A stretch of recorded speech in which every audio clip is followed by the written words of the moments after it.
또 우리가 살아가다 보면 기쁜 일도 있을 것이고 또 슬픈 일도 있을 것이고 또 좋은 일도 있을 것이고 우리가 원하진 않지만 어려운 일도 있을 수 있겠죠. 예. 그러나 우리가 좋든 어렵든 슬프든 기쁘든 우리가 늘 믿고 의지하실 분은 주님 한 분밖에 없지 않습니까? 예, 오늘 가사가 우리에 대한 아주 중요한 올 새해에 우리가 나아갈 바를 가르쳐 주는 것 같다라는 생각이 들었습니다.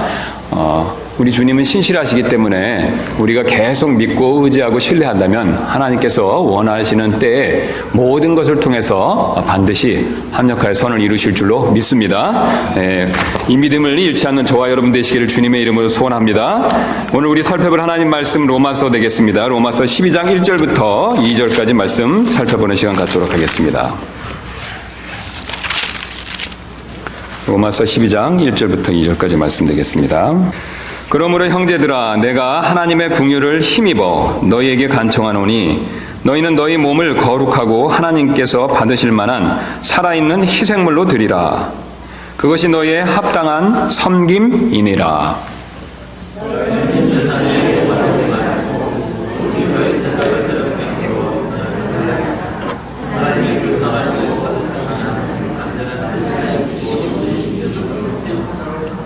아멘. 여러분, 새해가 되면 사람들이 가장 많이 하는 일이 무엇인지 아십니까?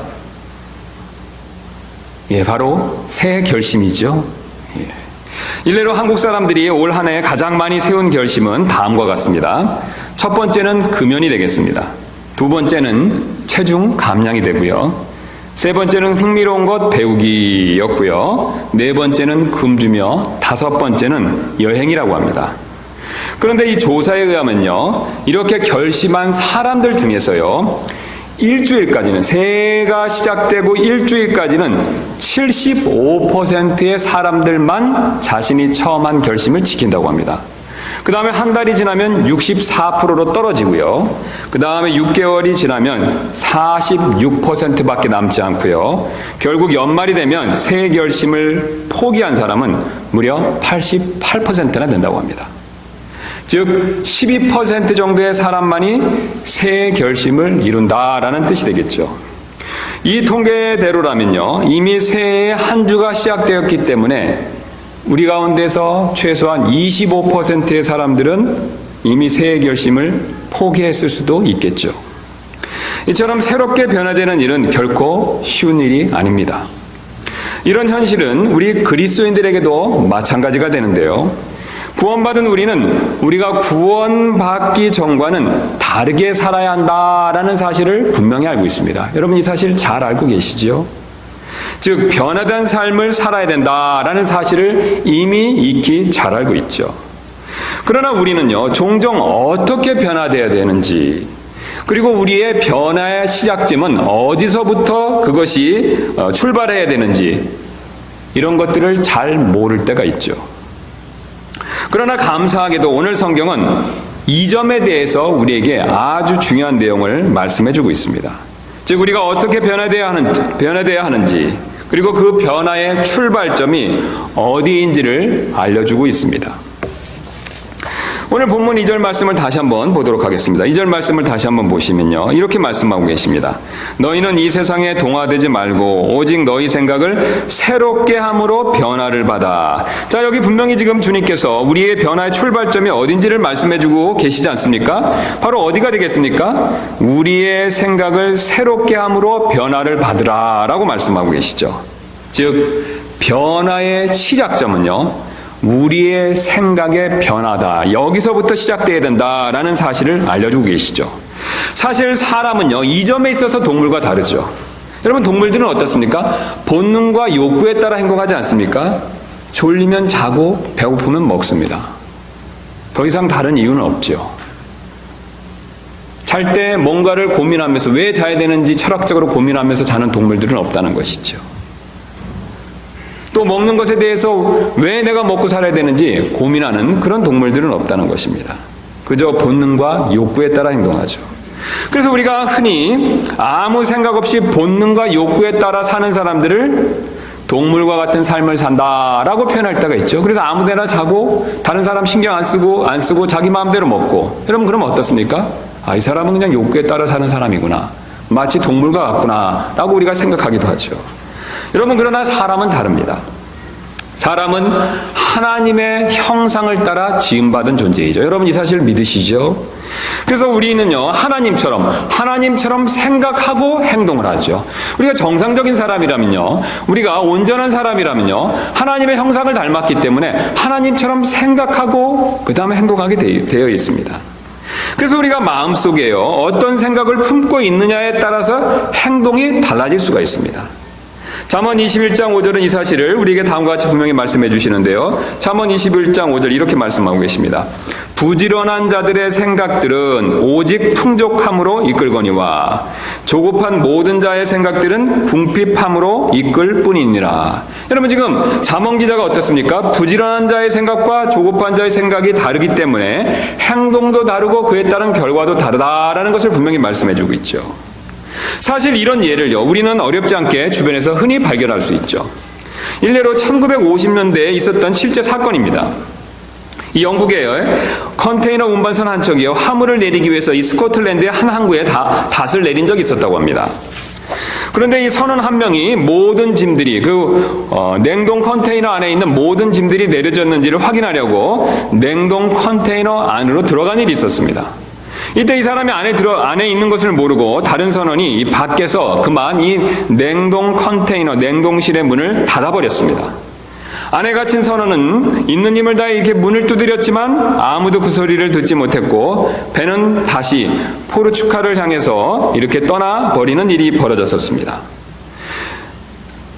냉동실 안에는 식량은 충분히 있었지만 그 선원은 이 자기가 추위로 인해서 오래 버티지 못할 것을 알고 있었습니다.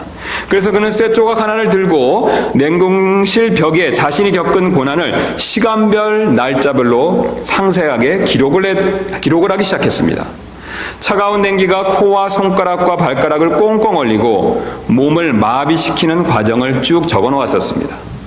며칠 후 배가 항구에 도착했었을 때 냉동 컨테이너의 문을 연 선장은 죽어있는 그 선원을 발견하게 되었습니다. 선장은 벽에 새겨놓은 그 고통의 일기를 읽고 그가 왜 죽게 되었는지를 알게 되었습니다. 그런데 정작 놀라운 것은 이것 때문이 아니었었습니다. 선장은 컨테이너 안에 온도를 재보았습니다. 온도계는 섭씨 19도를 가리키고 있었습니다. 그것은 화물이 들어있지 않았기 때문에 스코틀랜드에서 돌아오는 항해 동안 냉동장치가 내내 작동하고 있지 않았던 것이었습니다. 그래서 냉동고 안의 온도는 며칠 사이에 이미 바깥 온도만큼 올라와 있었던 것이죠. 그러나 그 선은 단지 자신이 춥다라는 생각 때문에 그렇게 생각했기 때문에 결국은 아무런 조치를 취하지 않아서 죽게 된 사건이 있었습니다. 이처럼 생각은 우리에게 큰 영향을 미칠 수가 있죠. 생각에 우리에게 큰 영향을 미치는 예를 우리 주변에서 우리는 쉽게 더 많이 발견할 수가 있습니다. 가장 대표적으로 우리가 흔히 접하는 광고 문구를 들어볼 수 있겠죠. 광고를 만드는 사람들은 생각이 사람에게 큰 영향을 미친다라는 사실을 이미 익히 잘 알고 있습니다. 그래서 그 사람들은 어떤 상품을 사라고 선전할 때 절대로 그 물건을 직접 사라고 직접적으로 광고하지 않습니다. 유치한 광고들은 물론 그렇게 하죠. 이 제품이 좋으니까 사세요. 그러나 세련되고 기술적으로 잘 고안된 광고들은요 절대로 그렇게 표현하지 않죠. 그 대신 상품에 대한 어떤 생각을 사람들의 마음에 슬쩍 넣어주는 그런 광고를 만듭니다. 그래서 흔히 아시는 예로 우리가 여러분 오리온 초코파이 하면 어떤 생각이 먼저 떠오르십니까? 맛있다는 생각이 아니죠. 방금 말씀하신 것처럼 정이라는 생각이 먼저 떠오르죠. 정이라는 개념을 먼저 집어넣은 것이죠. 또 빼빼로 하면 어떤 숫자가 떠오르십니까? 11이죠. 이것도 역시 의도적으로 그 숫자의 개념들을 사람들의 마음에 집어넣은 것이죠. 그래서 11월 11일을 뭘로 만들어버렸습니까? 사람들이? 빼빼로데이다. 그래서 한국에는 11월 11일에 근거 없이 사실 이 빼빼로를 주고받는 그런 문화가 자리 잡고 있습니다. 사람들은 정이나 11월 10일이 이 머릿속에 떠오르면요 자연스럽게 오리온 초코파이나 빼빼로가 저절로 손에 가게 되어 있다는 것이죠. 그래서 광고를 만드는 사람은 생각을 넣어주기 위해서 애를 쓰고 있죠. 여러분 놀랍게도 마귀 역시 이 사실을 잘 알고 있습니다. 그래서 이 점을 계속해서 잘 이용하고 있죠. 창세기 3장은 이 사실을 우리에게 분명히 보여주고 있는데요. 우리가 다 너무 잘 아시는 말씀이지만 다시 한번 창세기 3장 가서 확인해 보는 시간 갖도록 하겠습니다. 창세기 3장 1절부터 5절 되겠습니다.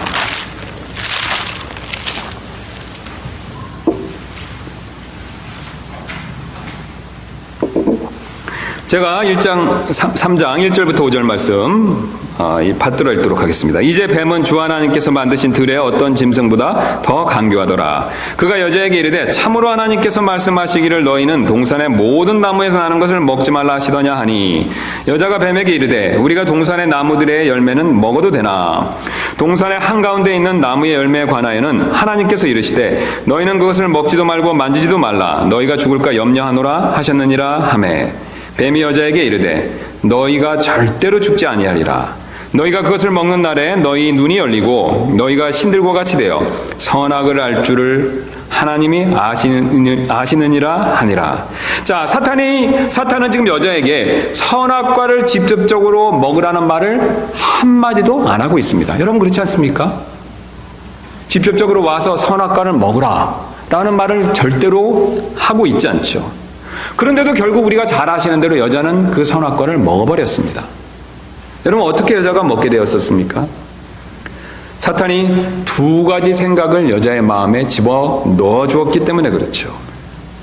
가장 먼저 4절 말씀 보시면 너희가 절대 죽지 아니하리라. 그 다음 밑에 5절 보시면 너희가 그것을 먹는 날에 너희 눈이 열리고 너희가 신들과 같이 되리라. 물론 이 생각들은 내용상 거짓이 되죠. 거짓된 생각이 됩니다. 그러나 거짓되지만 이 두 가지 생각이 여자의 마음에 들어오자 여자는 스스로 선악과를 따먹는 행동을 저질러 버렸죠. 즉 여자는 죽지 않고 신들과 같이 된다라는 생각 때문에 자기도 모르게 먹고 싶은 욕구가 생겼고 그 결과 먹게 되었다라는 사실을 우리에게 보여주고 있습니다. 사탄은 이 방법을 지금도 여전히 잘 사용하고 있습니다. 그래서 그가 사람들을 조종하고 통제하는 방법은 바로 이런 거짓된 생각을 통해서이죠. 그래서 사도 바울은 에베소서 2장 2절부터 3절에서 이 사실을 다음과 같이 우리에게 분명히 말씀해 주시는데요. 2장 2절에 이렇게 말씀하고 계십니다. 지나간 때에는 너희가 그것들 가운데서 이 세상의 행로를 따라 걸으며 공중의 권세 잡은 통치자고 지금 불순종의 자녀들 가운데서 활동하는 영을 따라 걸었느니라. 자, 이 공중의 권세 잡은 자 사탄이 활동했다는 것이죠. 활동하는 영을 따라 우리가 사실 그렇게 살았다는 것이죠. 자, 그러면서 그 활동하는 영이 어떤 일을 했는지 3절에 자세히 말씀해 주시는데요. 지나간 때는 우리도 다 그들 가운데서 우리 육신의 욕심 안에서 생활하며 육신과 생각의 욕망을 이루어 다른 사람들과 같이 본래 진노의 자녀들이었으나 욕심과 생각의 욕망을 이루었다는 것이죠. 근데 그 욕심과 생각의 욕망을 이루도록 부추기고 조정한 존재가 바로 누구입니까? 사탄이라는 것이죠. 창세기에 여자에게 거짓된 생각을 넣어주는 방법을 통해서 그녀가 범죄하게 만든 이래로 사탄은 지금도 거짓된 생각을 사람들의 마음에 넣어주고 그 거짓된 생각들을 뿌려서 사실 이 세상을 통제하고 조종하고 있는 것이죠. 여러분 우리가 가장 쉬운 예로 이 세상은 진화되었다라고 사탄이 뿌리는 이 진화론을 한번 생각해 보시기 바랍니다. 사탄이 지금 진화론을 많이 세상 사람들의 마음에 뿌리고 있죠. 그런 생각이 마음에 딱 들어오면 어떻게 되겠습니까? 하나님께서 이 세상을 만드셨다라는 생각을 믿기가 어려워집니다. 그러면 하나님께서 이 세상을 만드셨다라는 생각을 받아들이지 못한다면요. 사실 하나님께서 이 세상에 만들어 놓으신 많은 원리들을 우리는 무시하고 사실 우리 멋대로 마음대로 살게 되죠. 그러나 창조주 하나님이 만들어 놓으신 그 원리에 벗어나서 사람들의 마음대로 원하는 대로 정욕대로 살아봤자 그 끝은 결국 사망일 수밖에 없죠. 사실 저와 여러분들은 구원받기 전에 그런 경험을 충분히 해보셨습니다. 또한 사탄은 동성연애가 죄가 아니라 사람들의 기호일 뿐이다 라는 생각을 최근에 많이 뿌리고 있죠. 그리고 사탄은 이를 통해서 더 큰 죄를 짓도록 세상 사람들을 조장하고 있습니다. 로마서 1장 27절부터 32절이 이 사실에 대해서 미리 알고 경고를 했는데요. 우리 잠깐 로마서 말씀 가서 보도록 하겠습니다. 앞으로 가시면 로마서 1장 되겠습니다. 여기 보시면 사도 바울이 그 남자들이 순리대로 남자들이 하나님 정해놓으신 원리대로 여자 쓰기를 포기한 장면에 대한 내용들이 나오죠. 27절 말씀 보겠습니다. 남자들도 이와 같이 본래대로 여자 쓰기를 버리고 서로를 향해 욕정이 부릴 듯하여 남자가 남자와 더불어 보기 흉한 짓을 행함으로 자기 잘못에 합당한 보응을 자기 속에 받았느니라. 자, 이렇게 남자가 보기 흉한 짓을 남자와 더불어 했기 때문에 이에 대한 합당한 보응을 이미 받았다는 것이죠. 자, 그럼 사도 바울은 이어서 28절 이렇게 말씀하고 계십니다. 또한 그들이 자기 지식 속에 하나님 두기를 싫어하며 하나님께서도 그들을 그 다음에 뭐라고 말씀하고 계십니까? 버림받은 생각에 내주사. 그들의 잘못된 생각, 사탄으로부터, 이 세상으로부터 받은 그 생각, 그 버림받은 생각에 하나님께서 심판의 한 차원에서 그 생각에 내어주사, 그렇게 내버려 두셔서 합당하지 못한 그 일들을 행하게 하셨다는 것이죠. 하나님이 죄를 조장하셨다는 뜻이 아닙니다. 하나님께서 사람들의 죄를 막아주실 수도 있지만요, 심판의 일원으로서 그들의 거짓된 생각을 갖고 있는 것을 내버려 두셔서 더 많은 죄를 짓게 하나님께서 포기하셨다는 것이죠. 그래서 포기하신 그 죄들의 하나님이 포기하셨기 때문에 사람들이 더 범죄하는 그 죄들의 내용이 29절부터 나오고 있죠. 그들은 곧 모든 불의와 음행과 사악함과 탐욕과 악의로 가득하며 시기와 살인과 논쟁과 속임수와 적개심으로 가득하고 수근수근하는 자요, 뒤에서 헐뜯는 자요, 하나님을 미워하는 자요, 업신여기는 자요, 교만한 자요, 자랑하는 자요, 악한 일들을 꾸미는 자요, 부모에게 불순종하는 자요, 지각이 없는 자요, 언약을 어기는 자요, 본성에 애정이 없는 자요, 화해하기 어려운 자요, 긍휼이 없는 자라. 그들이 이런 일들을 행하는 자들은 죽어야 마땅하다는 하나님의 심판을 알고도, 그 다음 뭐라고 말씀하고 계십니까? 같은 일들을 행할 뿐 아니라 그런 일들 행하는 자들을 기뻐하느니라. 여러분 어떻습니까? 지금 현재 완전히 삐뚤어진 생각을 가지고 있지 않습니까? 한번 삐뚤어진 생각을 갖고요, 그것이 더 죄로 치닫자 그 생각은 완전히 삐뚤어져서 심판받아야 할 죄를 하고도 그것을 기뻐한다는 것이지요. 세상은 이렇게 생각을 통해서 우리를 지배하고 있습니다.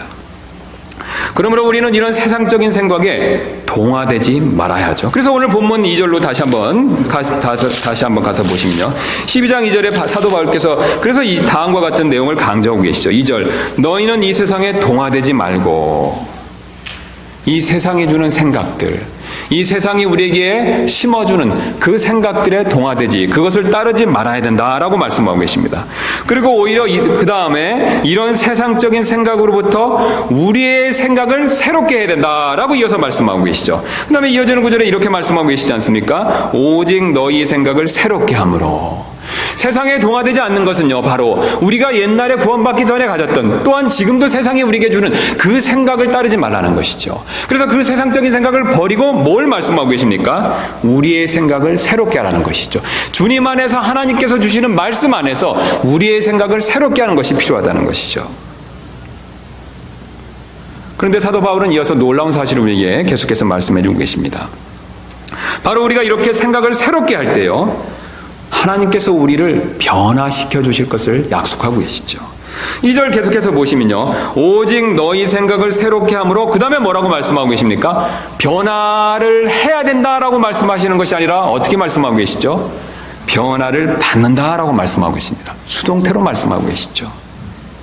지금 성경은 오직 우리가 너희 생각을 새롭게 함으로 스스로 변화해야 된다라고 그렇게 말씀하고 있지 않으시죠.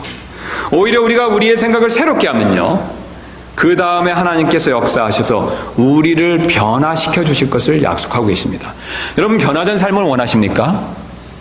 여러분, 주님 안에서 그리스도를 닮는 그런 변화된 삶을 정말로 추구하십니까? 여러분, 그렇다면 순서가 있습니다. 우리가 가진 생각들을 먼저 잘 점검해 볼 필요가 있다는 것이죠. 우리가 가진 생각 중에서요, 세상이 주는 생각을 우리 마음속에 이미 품고 있다면요, 여러분, 그 생각만큼은 우리가 먼저 버려야 된다는 것이죠.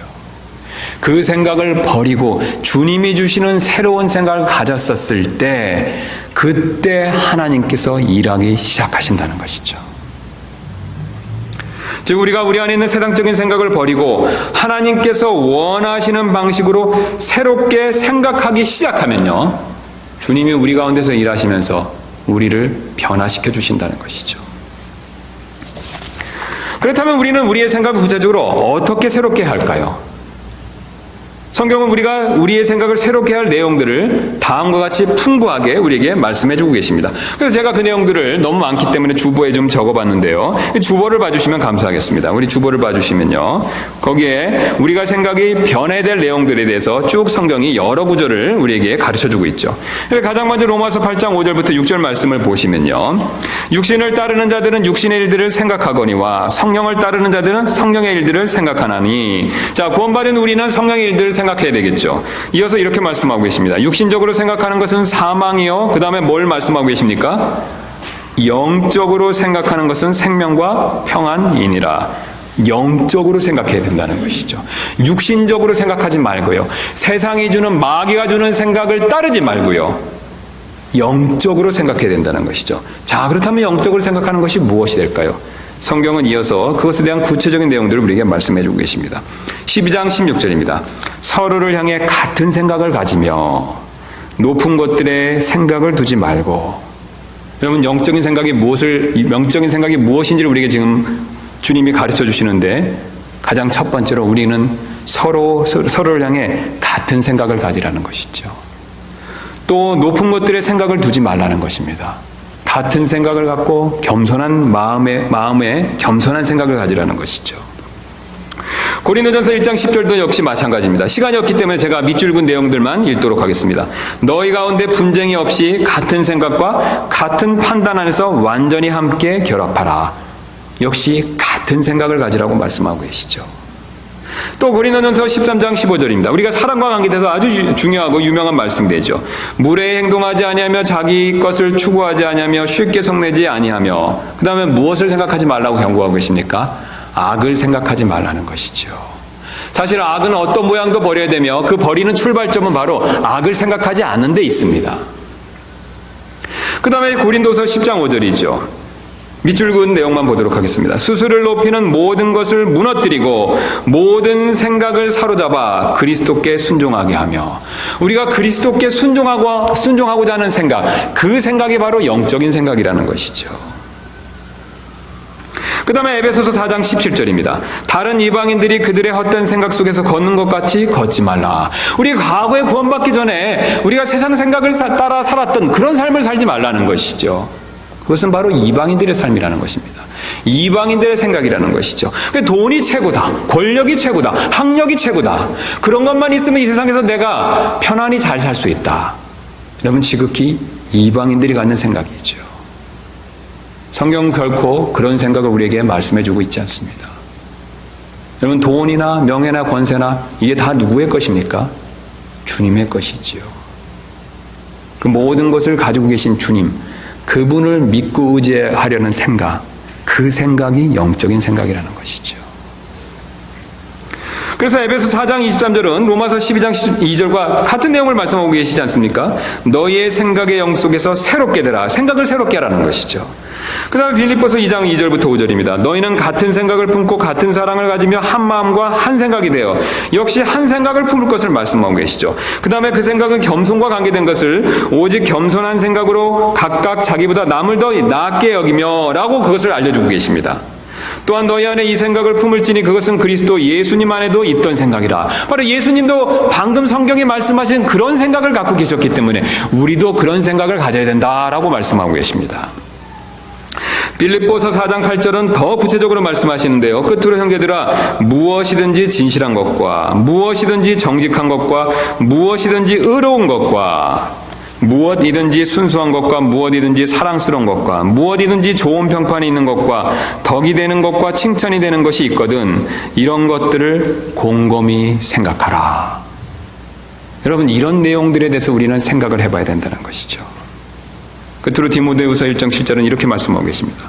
하나님께서는 우리에게 두려움의 영을 주지 아니하시고 권능과 사랑과 건전한 생각의 영을 주셨느니라. 주님은 이미 우리에게 그런 건전한 생각의 영을 주셨고요. 그 생각에 따라 우리가 살기를 원하고 계시죠. 여러분, 그러나 이것이 전부가 아닙니다. 오늘 바울은요, 이어지는 구절에서 한 가지 더 중요한 생각을 우리에게 말씀해 주고 계십니다. 바로 교회에 대한 생각도 우리가 바꿔줘야 된다라는 것을 이어서 말씀하고 계십니다. 그래서 우리가 12장 1절과 2절 말씀만 보시지 말고 밑으로 3절부터 6절, 5절까지 내용을 보시면요, 바울이 바로 우리가 교회에 대한 생각 역시 옛날과 같은 세상적 생각을 갖지 말고 주님이 원하시는 생각으로 생각해야 된다라는 것을 말씀하고 계십니다. 3절부터 5절 되겠습니다. 내게 주신 은혜를 힘입어 너희 가운데 있는 각 사람에게 내가 말하노니 각 사람은 자기가 마땅히 생각할 것보다 더 높이 자기에 대하여 생각하지 말고 교회에서는 이런 생각을 가져야 된다라고 말씀하고 계시죠. 하나님께서 각 사람에게 믿음의 분량을 나누어 주시는 대로 맑은 정신으로 생각하라. 우리가 한 몸에 많은 지체를 가지고 있되 모든 지체가 같은 직무를 가지고 있지는 아니하나니 이와 같이 우리도 여럿이지만 그리스도 안에 한 몸이요 각 사람이 서로 지체이니라. 지금 사도 바울이 말씀하는 바가 무엇이 됩니까? 지금 로마교회 성도들은요, 자기를 다른 사람보다 높게 생각해서는 안 된다는 것이죠. 여러분, 왜 그렇습니까? 그 이유를요, 5절에 각각의 성도들이 서로 지체이기 때문에 서로 높게 생각해서는 안 된다라고 말하고 있죠. 한 몸에 속한 지체이기 때문에 서로 높게 생각해서는 안 된다라고 말씀하고 있습니다. 여러분, 우리 각자 자기 자신의 몸을 보시기 바랍니다. 이 몸에 각각의 지체들이 있는데요, 이 지체 중에서 더 중요한 지체가 있습니까? 덜 중요한 지체가 또 있습니까? 없지요. 다 똑같이 존귀하다는 것이죠. 그래서 똑같이 존귀하기 때문에 똑같다는 것이죠. 교회도 마찬가지라는 것입니다. 똑같이 주님 안에서 존귀하기 때문에 우리는 남보다 내가 더 낫다라는 생각을 가져서는 안 된다는 것이죠. 우리의 눈, 코, 입은 또한 절대로 자기 스스로를 높이지 않고 또 자기 자신을 위해서 일하지 않습니다. 여러분, 이 몸, 손과 우리의 코나 입이나 우리의 이 지체들이 어떻습니까? 자기 자신을 높이는 일을 하지 않을 뿐만 아니라요, 또한 사실 자기를 위해서 일하지 않고 다른 지체, 결국은 몸 전체를 위해서 일하지 않습니까? 제가 이걸 드는 이유는요, 손을 위해서 이것을 드는 것이 아니죠. 바로 이 목에 물을 주기 위해서, 몸에 물을 주기 위해서 이것을 드는 것이지요. 사실 우리의 몸의 모든 지체들은요, 자기를 위해서 살고 자기를 위해서 일하지 않습니다. 몸 전체를 위해서 일한다는 것이죠. 하나님께서 우리의 몸을 이렇게 만드셨습니다. 여러분, 교회도 동일한 원리로, 똑같은 원리로 작동하고 있습니다. 왜냐하면 하나님께서 몸을 만드신 하나님께서요, 교회도 그렇게 작동하도록 교회를 그렇게 만드셨기 때문에 그렇죠. 그래서 교회에서는 각각의 성도는 다 똑같이 중요합니다. 여러분, 왜 그렇습니까? 우리는 저를 포함해서 여러분 모두는요, 다 똑같이 동일하게 하나님의 자녀이기 때문에 그렇죠. 그러나 각각의 성도는요, 교회 안에서 서로 다른 역할을 할 수밖에 없습니다. 자, 몸이 모든 지체가 똑같이 중요하지만요, 똑같이 동등하지만요, 사실 똑같은 일을 하는 것은 아니죠. 손은 손대로 일을 하고 발은 발대로 일을 합니다. 눈은 또 눈대로 일을 하고 각자 지체는 각자 고유한 직무, 역할이 있다는 것이죠. 마찬가지로 하나님의 교회에서 각각의 성도들 역시 똑같이 동등하지만 다른 직무, 다른 역할을 한다는 것이죠. 그래서 사도 바울은 구체적인 직무, 그것을 은사라고 부르며 6절부터 8절 말씀을 통해서 7가지 은사들을 말씀하고 있습니다. 그래서 7가지 은사들, 대언, 사역, 가르침, 권면, 줌, 그리고 다스림, 궁율에 대한 것들을 말씀하고 있죠. 그리고 서로 다른 은사를 주신 목적은 절대로 스스로를 위한 것이 아니다, 몸된 교회 전체를 위한 것이다 라는 것을 강조하기 위해서 섬기며 섬기고 섬기며, 그래서 이 7가지 은사와 더불어서 섬긴다는 말을 무려 3번에 걸쳐서 강조하고 있습니다. 각각의 은사를 주시고요, 선물을 주시고 그것을 통해서 몸 전체를 섬기게 하기를 원하신다라는 것을 분명히 말씀하고 계시죠. 이처럼 교회는 우리의 몸처럼 우리의 몸과 똑같이 작용하는 유기체가 됩니다. 즉, 우리의 몸과 똑같은 원리로 작동하는 살아있는 유기체가 된다는 것이죠. 사실 제가 이 사실을 계속해서 지금 몇 주째 말씀드리고 있습니다. 그러나 안타깝게도 여러분 가운데 어떤 분들은요, 이 사실을요, 잘 받아들이지 못하실 수가 있습니다. 여러분, 왜 그런지 아십니까? 바로 이 교회에 대한요, 세상적인 생각이 혹시 여러분 마음에 그것이 자리 잡고 있다면요, 제가 지금 알려드리는 하나님께서 말씀하시는 교회에 대한 올바른 개념이 들어가지 않을 수 있다는 것이죠. 어떤 분들은 교회를 학교와 같은 것으로 생각하실 수도 있습니다. 단지 성경을 공부하는 곳이다라고 그렇게 생각하실 수도 있다는 것이죠. 그래서 학교 공부를 배우듯이 성경을 배우고 이해하는 곳으로만 그렇게 생각하시는 분들이 종종 있습니다. 물론 교회에서는 성경을 가르치고 배우는 일이 절대적으로 필요하죠. 그렇다고 교회가 학교는 아닙니다. 교회는 학교 이상인 곳이죠. 바로 하나님의 말씀의 젖을 먹고 자라는 사람의 몸과 같은 유기체가 됩니다. 이 개념을 이해하지 못하고 학교로만 생각하면요, 균형 잡히지 못한 교회가 될 수가 있습니다. 여러분 한번 학교를 생각해 보시기 바랍니다. 학교에서는요, 공부를 잘하는 사람, 못하는 사람 나누는 것이 자연스럽죠. 그렇게 나누는 것은 사실 아무런 문제가 되지 않습니다. 그런데 교회에서는요, 그렇게 되면 문제가 생길 수가 있습니다. 각각의 지체가 말씀을 골고루 받아야 골고루 잘 자랄 수 있죠. 여러분 교회를 몸이다라고 생각해 보시기 바랍니다. 그러면 아주 이해하기가 쉽죠. 학교라고 생각하면요, 말씀을 많이 배우고 연구해서 알고, 그래서 내가 말씀에 대해서 많이 아는 것 자체가 좋은 일이고 귀한 일이 되지만요, 우리가 이 교회를 몸이다라고 생각하시면요, 동일한 유기체다라고 생각하시면요, 이 말씀을 통해서 각각의 지체가 자라고 결국 몸이 자라야 되는데요, 특정 한 지체만 그것이 커져서 자라면 오히려 우리가 몸의 입장에서 봤었을 때는 문제가 생길 수도 있다는 것이죠. 그래서 에베소 4장 16절은 이 사실을 다음과 같이 말씀하시는데요, 그분으로부터 온몸이 각 부분의 분량 안에서 효력 있는 일에 따라 모든 마디가 공급하는 것에 의해 꼭 맞게 함께 결합되고 들어차서 몸을 자라게 하여 사랑 안에서 스스로를 세우느니라. 이 자란다는 개념을 꼭 쓴다는 것이죠. 이 교회는 바로 사람의 몸과 같은 유기체라는 것을 보여주기 위해서 사도 바울이 그것을 계속해서 강조해서 사용하겠습니다. 여러분 만약에 이 손에 해당하는 지체만 혼자 말씀을 공부해서 혼자 이렇게 자라면 어떻게 되겠습니까? 이 손만 커지겠죠. 제가 전에 섬기던 교회에서 어떤 형제분이 이 손과요 얼굴이 커지는, 그것만 자라는 희귀병에 걸린 적이 있었습니다. 그래서 오히려 그 얼굴과 손을 작게 만드는 수술을 받았는데요, 이것과 비슷하다는 것이죠. 한 지체가요, 말씀을 받아서 자기만 유독 불룩하게 말씀을 많이 하는 것으로 인해서 나서고 그것으로 인해서 자기를 자랑한다면요, 손만 커지는 그런 균형 잡히지 못한 교회가 될 수 있다는 것이죠. 아니면 머리만 커진 그런 교회가 될 수 있다는 것이죠. 여러분 사실 성경 지식은요, 자기를 세우기 위해서 하나님께서 주시는 것이 아닙니다.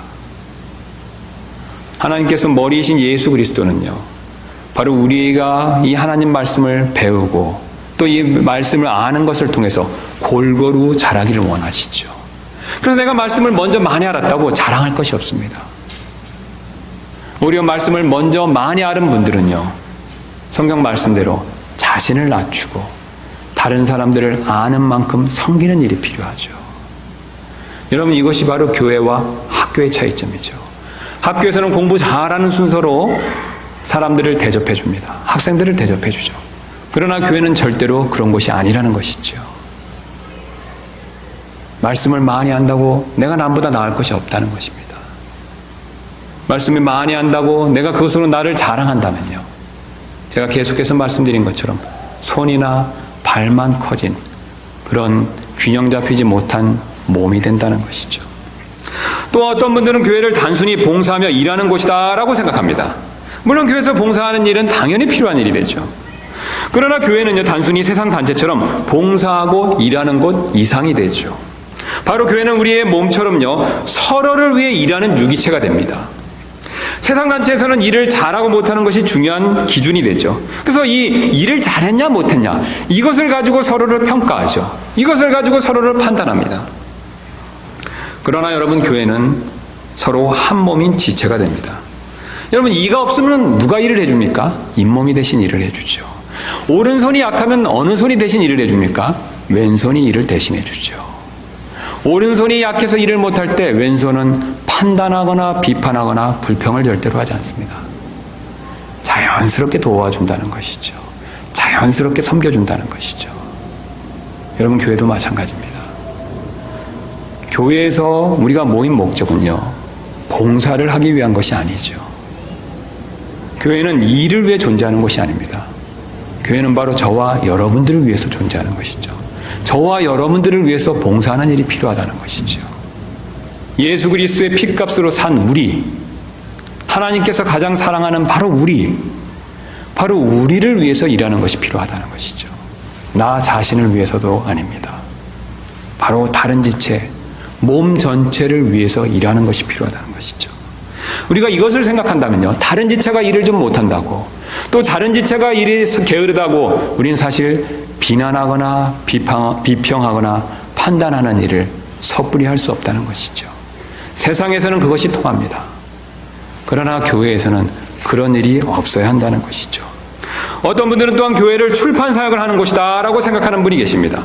즉 교회를 성경이나 신앙서적을 보급하는 곳이다 라고 생각한다는 것이죠.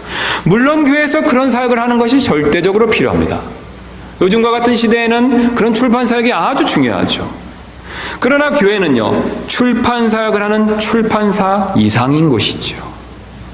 바로 교회는 생명이 생명을 낳는 유기체가 됩니다. 여러분, 출판사의 목적은 무엇입니까? 다른 사람들에게요, 책을 전해주는 일입니다. 그렇지요. 출판사의 목적은 책을 만들어서 다른 사람들의 손에 책을 전달해주는 일이죠. 그러나 교회의 주목적은요, 복음을 통해서요, 생명을 전해주는 일이죠. 여기에 차이점이 있습니다. 즉 교회는 이미 가진 생명이 생명을 낳는 일, 바로 그런 일을 하는 것이죠. 왜냐하면 교회는 살아있는 유기체이기 때문에 그렇습니다. 교회는 생명이 있습니다. 왜 생명이 있습니까?